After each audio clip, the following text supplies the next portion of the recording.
সংক্ষিপ্ত পরিসরে রাসূল সাল্লাল্লাহু আলাইহি ওয়াসাল্লামের জীবনী থেকে আমরা কিছু লাইফ লেসন নিয়ে আসবো, আমরা কি শিখতে পারি রাসূল সাল্লাল্লাহু আলাইহি ওয়াসাল্লামের জীবনী থেকে। প্রথম যেই লেসনটা আমরা উল্লেখ করতে চাই সেটা হচ্ছে রাসূল সাল্লাল্লাহু আলাইহি ওয়াসাল্লাম খুব বড় মনের মানসিকতার অধিকারী ছিলেন, বড় মনের বড় হৃদয়ের অধিকারী ছিলেন। তিনি সবার জন্য ছিলেন। He use to think beyond the narrow borders. কখনো ন্যারো মাইন্ডেড ছিলেন। উনি সবাইকে অ্যাকোমোডেট করতে চাইতেন। তিনি আলামিন, বিশ্ববাসীর জন্য রহমত।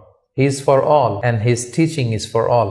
দ্বিতীয় যে শিক্ষাটা আমরা পাই সেটা হচ্ছে রাসূল সাল্লাল্লাহু আলাইহি ওয়াসাল্লাম সবসময় সংঘবদ্ধ জীবন যাপন করেছেন। আমরা যদি দেখি মক্কাতে সংঘবদ্ধ, মদিনাতে সংঘবদ্ধ, যেখানে তিনি ছিলেন সংঘবদ্ধ ছিলেন। এবং আমরা যেন ইউনাইটেড থাকি, কোরআনের শিক্ষাটা তিনি বারবার বলেছেন, ওয়ালা তাফাররাকু, তোমরা বিচ্ছিন্ন হয়ো না, তোমরা আলাদা হয়ে জীবন যাপন করো না, বরং তোমরা সংঘবদ্ধ জীবন যাপন করো। 3 নম্বর যে শিক্ষাটি আমরা পাই রাসূল সাল্লাল্লাহু আলাইহি ওয়াসাল্লামের জীবনী থেকে সেটা হচ্ছে তিনি পিস লাভার ছিলেন, শান্তিকামী। কখনো সংঘাতে সহজে বিরোধে জড়াতে চাইতেন না, সবসময় শান্তি প্রতিষ্ঠায় তিনি অগ্রগামী ছিলেন। আমরা যদি দেখি যে কুরাইশদের সাথেও কিন্তু তিনি পিস ট্রিটি করেছেন, শান্তি চুক্তি। সাহাবারা রাজি হচ্ছিলেন না, কিন্তু তিনি করেছেন। মদিনায় এসে তিনি মদিনা চার্টার করেছেন, মদিনা সনদ করেছেন, ইহুদিদের সাথে একসাথে থেকেছেন। কিন্তু মদিনা সনদ ভঙ্গ হয়েছে যখন তারা বিশ্বাসঘাতকতা করেছে। তার মানে তিনি সবসময় শান্তির পক্ষে ছিলেন। তো আমরা যারা নবীজির উম্মত বলে নিজেদেরকে দাবি করি, আমরা যেন সবসময় শান্তিকামী হই, আমরা যেন শান্তির পক্ষে থাকি, এটা আমাদের জন্য শিক্ষা। 4 নম্বর যে শিক্ষাটি আমরা পাই সেটা হচ্ছে he was the flag bearer of justice.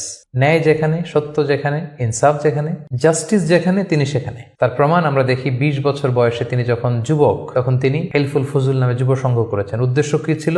মাআল মাজলুম দিদ্দাল জালিম। আমরা সবসময় মাজলুমের পক্ষে থাকবো, জালেমের বিরুদ্ধে। কোনো জালেম যেন কোনো ব্যবসায়ীকে, ভিনদেশীকে, কাউকে যেন ঠকাতে না পারে, মাজলুমের পক্ষে লড়বার জন্য তিনি এটা করেছেন। তার মানে ইনসাফ, জাস্টিস, ন্যায় পরায়ণতার পক্ষে তিনি সবসময় কাজ করেছেন। আমরা যেন সবসময় ন্যায় পরায়ণতার পক্ষে থাকি, এটাই আমাদের জন্য শিক্ষা। 5 নম্বর যে ব্যাপারটা আমরা দেখি যে রাসূল সাল্লাল্লাহু আলাইহি ওয়াসাল্লামের পুরো জীবনীটা যদি আপনারা খেয়াল করেন, সবসময় রাসূল সাল্লাল্লাহু আলাইহি ওয়াসাল্লাম একটা স্ট্রাগলের মধ্য দিয়ে গিয়েছেন। তিনি আল্লাহর নবী, শুধু নবী নয়, শ্রেষ্ঠ নবী, আল্লাহর হাবিব। তার কাছে কোরআন নাজিল হয়েছে, তার কাছে ওহী আসতো, আল্লাহর সরাসরি সাহায্য তিনি পেয়েছেন, আল্লাহর সাথে কথা বলতেন। তারপরও তার জীবন কিন্তু স্ট্রাগল মুক্ত ছিল না, সবসময় তিনি স্ট্রাগলের মধ্য দিয়েছিলেন। আমরা একটু স্ট্রাগল করলে হতাশ হয়ে পড়ি, একটু বিপদে পড়লে হতাশ হয়ে পড়ি। আমরা যদি রাসূলের জীবনী দেখি তাহলে আমরা বুঝতে পারবো না, হতাশ হওয়া যাবে না, ধৈর্য ধারণ করতে হবে। কারণ struggle is the part of our life. আমার নবী স্ট্রাগল করেছেন, তিনি সংগ্রাম করেছেন। সো সংগ্রাম আমাদের জীবনের অংশ। এই শিক্ষাটা আমরা পাই। 6 নম্বর যে শিক্ষাটি আমরা পাই সেটা হচ্ছে রাসূল সাল্লাল্লাহু আলাইহি ওয়াসাল্লাম ব্যক্তিগত জীবনে অত্যন্ত সৎ ছিলেন, যে কারণে যে কুরাইশরা রাসূল সাল্লাল্লাহু আলাইহি ওয়াসাল্লামের বিরোধিতা করতো তারাই রাসূল সাল্লাল্লাহু আলাইহি ওয়াসাল্লামকে উপাধি দিয়েছিল আস-সাদিক আল আমিন, সত্যবাদী, আমানতদার। যেদিন তিনি হিজরত করবেন সেদিন তিনি তার ঘরে রাসূল সাল্লাল্লাহু আলাইহি ওয়াসাল্লাম আলী রাদিয়াল্লাহু তাআলা আনহুকে রেখে গিয়েছিলেন। কারণ ওনার কাছে মক্কার অনেক লোকেরা আমানত রেখেছিল, সেই আমানতগুলো বুঝিয়ে দিতে আলী রাদিয়াল্লাহু তাআলা আনহুর 3 দিন সময় লেগেছিল। এত পরিমাণে ডিপোজিট ছিল, আমানতের বিভিন্ন জিনিসপত্র ছিল, সেগুলো আলী রাদিয়াল্লাহু তাআলা আনহু বুঝিয়ে দিয়ে তারপরে তিনি হিজরত করেছেন। কতটা আমানতদার ছিলেন আমাদের প্রিয় নবী। এবং ওনার এই ব্যবসায় আমানতদারিতায় মুগ্ধ হয়েই কিন্তু খাদিজা রাদিয়াল্লাহু তাআলা আনহা রাসূল সাল্লাল্লাহু আলাইহি ওয়াসাল্লামকে বিয়ের প্রস্তাব দিয়েছিলেন। তো তার উম্মত হিসেবে আমাদের উচিত সত্যবাদী, সৎ এবং আমানতদার হওয়ার চেষ্টা করা।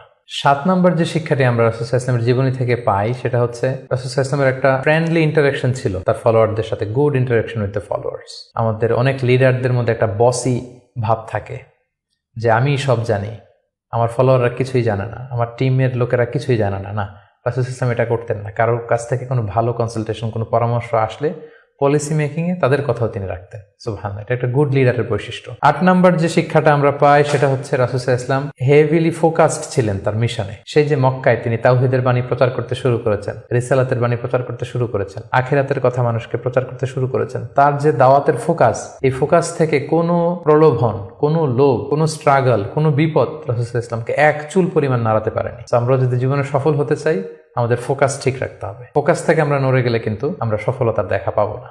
9 নম্বর যে শিক্ষাটা আমরা পাই রাসূল সাল্লাল্লাহু আলাইহি ওয়াসাল্লামের কম্প্যাশনেট অ্যান্ড মার্সিফুল অ্যাটিটিউড। রাসূল সাল্লাল্লাহু আলাইহি ওয়াসাল্লামের দয়াদ্র মানসিকতায় অনেক শত্রু কিন্তু রাসূল সাল্লাল্লাহু আলাইহি ওয়াসাল্লামের বন্ধু হয়ে গিয়েছিল, ঈমান এনেছিল। আমরা দেখেছি মক্কা বিজয় যখন করেছিলেন চাইলে পিষে মারতে পারতেন কুরাইশদেরকে, যারা বছরের পর বছর জন্মভূমি থেকে দূরে থাকতে বাধ্য করেছিল রাসূল সাল্লাল্লাহু আলাইহি ওয়াসাল্লামকে। রাসূল সাল্লাল্লাহু আলাইহি ওয়াসাল্লাম কি করলেন? বললেন যে না, লা তাসরিবা আলাইকুমুল ইয়াউম, কোনো প্রতিশোধ, হিংসা কিছু নেই, ক্ষমা করে দিলাম, যাও তোমরা স্বাধীন। এভাবে নানা ঘটনায় আমরা দেখেছি রাসূল সাল্লাল্লাহু আলাইহি ওয়াসাল্লাম তার অমীয় অনুপম চরিত্রের মাধ্যমে তিনি মানুষের মন জয় করেছেন। তো এই গুণাবলী যেন আমরা আমাদের মধ্যে ধারণ করবার চেষ্টা করি। সব শেষে শিক্ষাটির কথা বলবো, সেটা হচ্ছে succession management. A good leader produces good leaders. একজন ভালো নেতা শুধু ফলোয়ার তৈরি করে না, সে আরো নতুন নেতা তৈরি করে। আমরা যদি দেখি রাসূল সাল্লাল্লাহু আলাইহি ওয়াসাল্লামের ইন্তেকালের পরে আমাদের লিডারশিপ নিয়ে কোনো ক্রাইসিস হয়নি, সেখানে দাঁড়িয়ে গিয়েছে আবু বকরকে আমরা রাদিয়াল্লাহু তাআলা আনহুকে আমরা আমাদের খলিফা বানিয়েছি। আবু বকর রাদিয়াল্লাহু তাআলা আনহুর ইন্তেকালের পরে ওমরে ফারুক আমাদের খলিফা হয়েছে, তারপরে উসমান, তারপরে আলী রাদিয়াল্লাহু তাআলা আনহু। তার মানে রাসূল সাল্লাল্লাহু আলাইহি ওয়াসাল্লাম এদেরকে কিন্তু সবসময় ডানে বায়ে সামনে